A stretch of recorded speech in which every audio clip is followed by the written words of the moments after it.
Market, তাতে এটা ঢুকে যেতে পারে এবং তখন সে কি হবে, একটা বাজারের সঙ্গে পরিচিত হবে। এর লক্ষ্য কি, গ্রামের মানুষকে স্বনির্ভর করা, ডিজিটাল প্রযুক্তি ব্যবহারে সক্ষম করা। তোমরা জানো গ্রামেও কিন্তু এখন ইউপিআই পেমেন্ট হয়, তাই না? ফুচকা খেলেও ইউপিআই পেমেন্ট করছি, ফল কিনছি ইউপিআই পেমেন্ট। এটা কিন্তু নির্বিশেষে, গ্রাম শহর নির্বিশেষে সবাই এখন এই ডিজিটাল প্রযুক্তির সঙ্গে জড়িত। তবে কি জানো তো, আমাদের সাধারণ যারা মানুষেরা তারা কিন্তু একটা বিশেষ শ্রেণীর উপর নির্ভরশীল।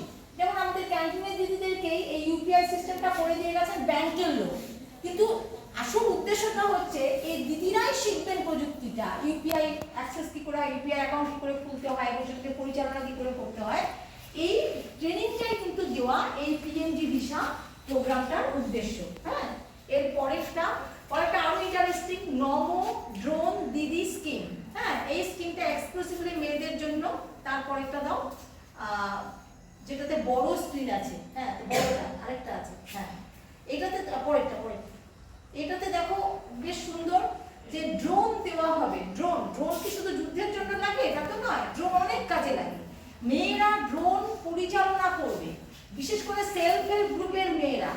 এবং এর জন্য দেখো মানে এর যে এলিজিবিলিটি ক্রাইটেরিয়াতে বলা আছে যে রেজিস্টার্ড উইমেন সেলফ হেল্প গ্রুপের মেম্বার হতে হবে আন্ডার দীনদয়াল অন্ত্যোদয়া যোজনা এবং ন্যাশনাল রুরাল লাইভলিহুড মিশন এর আওতায় এই প্রোগ্রামটা এরা পাবে এবং 18 বছর বা তার বেশি এবং ফিজিক্যালি ফিট হতে হবে।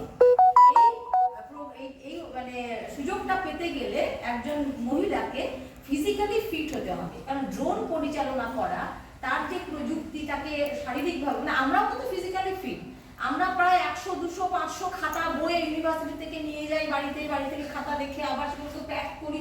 প্যাক করার সময় আমরা বুঝতে পারি যে কতটা ফিজিক্যাল ফিটনেস দরকার হয়, অনেক খাতা তাকে ভালো করে র্যাপ করতে হয়, কায়দা করে বাঁধাই করা, অর্থাৎ মেন্টাল স্কিলের সঙ্গে ফিজিক্যাল স্কিলও অনেক কাজে দরকার হয়। তো এটা এরকম একটা কাজ যেখানে মেয়েদেরকে ফিজিক্যালি ফিট হতে হবে। তাহলে কি হচ্ছে দেখো, আমাদের পশ্চিমবঙ্গ ব্যতি রেখে আমি এটা পড়তে গিয়ে দেখছিলাম রাজস্থান, মহারাষ্ট্র, মধ্যপ্রদেশের মেয়েরা এ ব্যাপারে অনেকটা এগিয়ে। সরকার ড্রোন বিতরণ করছে, জলের মেশিনটা চলছে, সরকার ড্রোন বিতরণ করছেন এবং লোন দিচ্ছেন। হ্যাঁ, এবং অ্যাফোর্ডেবল ফিনান্সিং সাপোর্ট দিচ্ছেন 8 লাখ টাকা পর্যন্ত ম্যাক্সিমাম।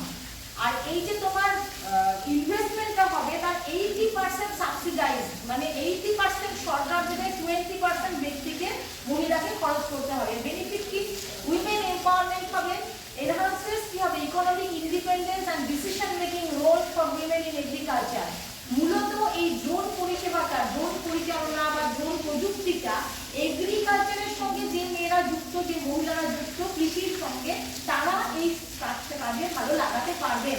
কৃষি সংক্রান্ত প্রযুক্তির সঙ্গে এই ড্রোন প্রযুক্তিটাকে যুক্ত করা হয়েছে।